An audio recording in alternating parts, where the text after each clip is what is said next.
Hello friends, welcome to power of knowledge. इस video में हम डिस्कस करेंगे कुछ नई टिप्स एंड ट्रिक्स जिससे विंडोज़ की परफॉर्मेंस को कैसे इंप्रूव कर सकते हैं। सो स्टार्ट करते हैं विद टिप 1। विंडोज़ 10 के अंदर बहुत सारे ऐसे सॉफ्टवेयर इंस्टॉल होते हैं जो कि आपको रिक्वायर्ड नहीं होते। अगर हम इन सॉफ्टवेयर्स को अनइंस्टॉल कर दें यानी रिमूव कर दें विंडोज़ 10 से, क्लिक करिए विंडोज़, क्लिक करिए सेटिंग्स, ऐप्स पे क्लिक करिए। यहाँ काफ़ी सारे प्रोग्राम्स इंस्टॉल्ड हैं आपके ऑपरेटिंग सिस्टम में। आप इनमें से किसी भी प्रोग्राम को डिलीट करना चाहें तो आप क्लिक कीजिए उस प्रोग्राम पे और अनइंस्टॉल का बटन होगा यहाँ पे, जिसको प्रेस कर सकते हैं। अभी आपको अनइंस्टॉल का बटन ये ग्रे नज़र आ रहा है, वो इसलिए क्योंकि ये जो प्रोग्राम है ये विंडोज़ 10 का पार्ट है, तो ये हम अनइंस्टॉल नहीं कर सकते। लेकिन जो सॉफ्टवेयर जो हमने इंस्टॉल किए हैं, जैसे मैंने गूगल क्रोम इंस्टॉल किया हुआ है तो इसको मैं अनइंस्टॉल कर सकता हूँ। जब मैं अनइंस्टॉल कर दूंगा तो ये जो रिसोर्सेज ये ऑलरेडी ले रहा है वो फ्री हो जाएंगे। इसके अलावा अगर आप विंडोज़ के जो अपने सॉफ्टवेयर्स हैं, अपने प्रोग्राम्स हैं, उनको अगर आप अनइंस्टॉल नहीं कर सकते तो उनको आप टर्मिनेट कर सकते हैं। तो यहाँ पे एडवांस ऑप्शन का ऑप्शन है, उस पर क्लिक कीजिए। यहाँ पे देख रहे हैं बैकग्राउंड ऐप्स ऑन है, आप इसको ऑफ कर सकते हो तो ये बैकग्राउंड में रन नहीं हो। इसके अलावा यहाँ टर्मिनेट का बटन है, आप इस पे क्लिक करके इस ऐप को टर्मिनेट कर सकते हो। हर ऐप टर्मिनेट नहीं हो सकती, जो ऐप टर्मिनेट हो सकती है आप क्लिक करोगे तो वो उसी टाइम पे टर्मिनेट हो जाएगी। ये थी टिप 1। टिप 2 तो हम चेक करते हैं कि विंडोज 10 अपडेट्स अनेबल्ड हैं कि नहीं है। मैं टाइप करता हूँ सर्च में विंडोज अपडेट, टॉप में आ गया विंडोज अपडेट सेटिंग्स, इस पे क्लिक करिए।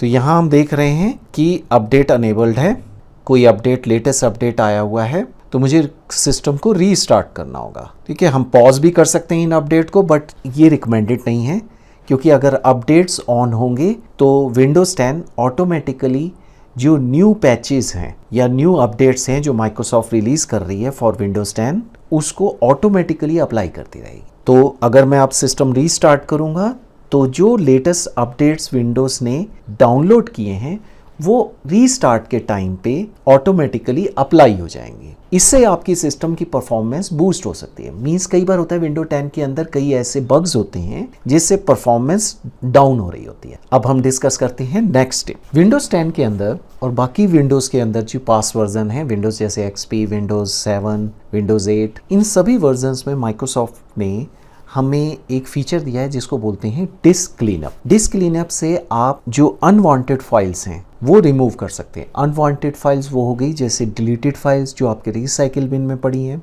Temporary internet files, temporary files, error files. तो हम देखते हैं कि कैसे हम डिलीट कर सकते हैं। सबसे पहले खोल लीजिए विंडोज एक्सप्लोरर, मैंने यहाँ खोला हुआ है, या माई कंप्यूटर। यहाँ आपको C ड्राइव, D ड्राइव, जितनी भी आपके सिस्टम में ड्राइव्स हैं दिख रही होंगी। आप किसी भी ड्राइव को क्लीन करना चाहते हो तो उस पर राइट क्लिक करिए, प्रॉपर्टीज पे जाइए, डिस्क क्लीनअप के बटन पे क्लिक कीजिए।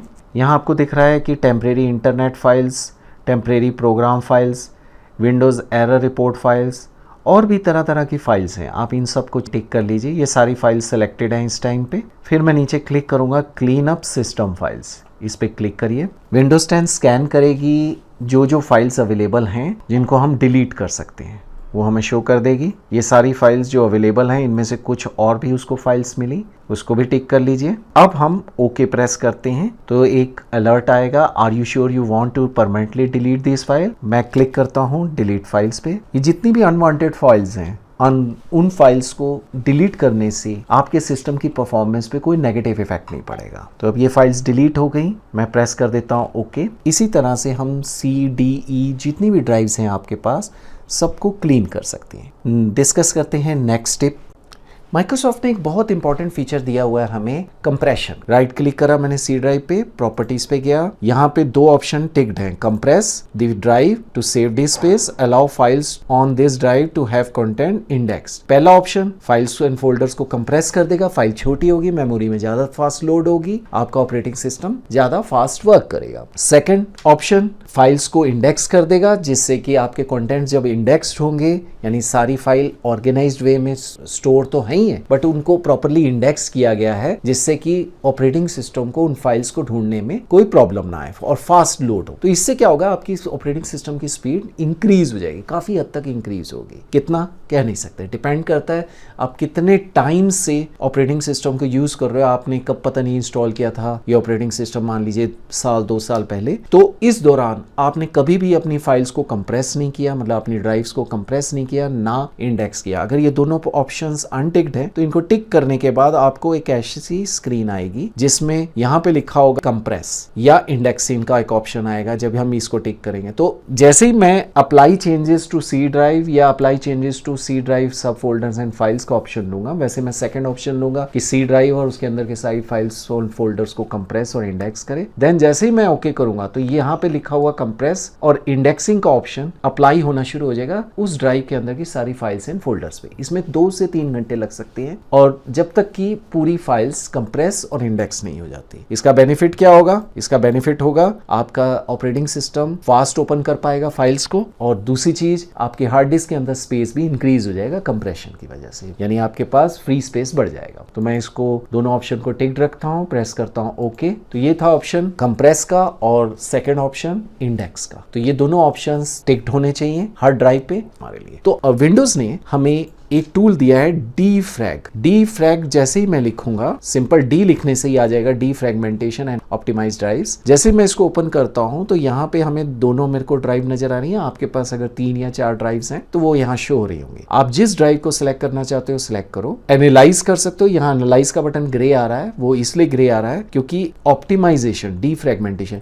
ऑन हो रखी है, शेड्यूल हो रखी है। हम इसका शेड्यूल चेंज भी कर सकते हैं। चेंज सेटिंग पे क्लिक करो, ठीक है। वीकली के बजाय हम मंथली कर सकते हैं, डेली कर सकते हैं। डेली हम तब करेंगे जब हमें बहुत ज्यादा फाइल्स ओपन करते हैं, 8-8 10-10 घंटे हम कोई फाइल खोल रहे हैं, बंद कर रहे हैं, न्यू फाइल्स क्रिएट कर रहे हैं, डिलीट कर रहे हैं, तब हमें जरूरत है। अगर मैं शेड्यूल नहीं रन करना चाहता, मैं रन शेड्यूल बंद कर दूंगा। बेटर है कि ये ऑप्शन रन होना चाहिए, मतलब टिक्ड होना चाहिए। ओके कर देता हूं। अगर आपको फिर भी लगता है कि आपका सिस्टम स्लो चल रहा है तो आप किसी भी ड्राइव को सिलेक्ट करो, ऑप्टिमाइज के बटन पे क्लिक करो, ये एनालाइज करेगा। एनालाइज करने पे अगर उसको लगेगा कि कुछ फाइल्स फ्रेगमेंटेड हैं तो वो उसको डीफ्रेगमेंटेशन उसकी स्टार्ट कर। मैं यहाँ पे ऑप्टिमाइज पे क्लिक करता हूँ, उसने दिखाया ओके है करंट स्टेटस, यानी फ्रेगमेंटेड नहीं है डाटा। बट आपके पास सिचुएशन डिफरेंट हो सकती है। आपको ये शो कर सकता है कि आपका डाटा 30% फ्रेगमेंटेड है, 20% फ्रेगमेंटेड है, और आपको फ्रेगमेंटेशन का आगे स्टेप्स फॉलो करने पड़ेंगे, जिसके बाद वो डाटा मूव करेगा, मतलब एक जगह से दूसरी जगह एक एक फाइल लेता जाएगा ऑपरेटिंग सिस्टम। एक फाइल जो फाइल फ्रेगमेंटेड है, जिसका डाटा फ्रेगमेंटेड है,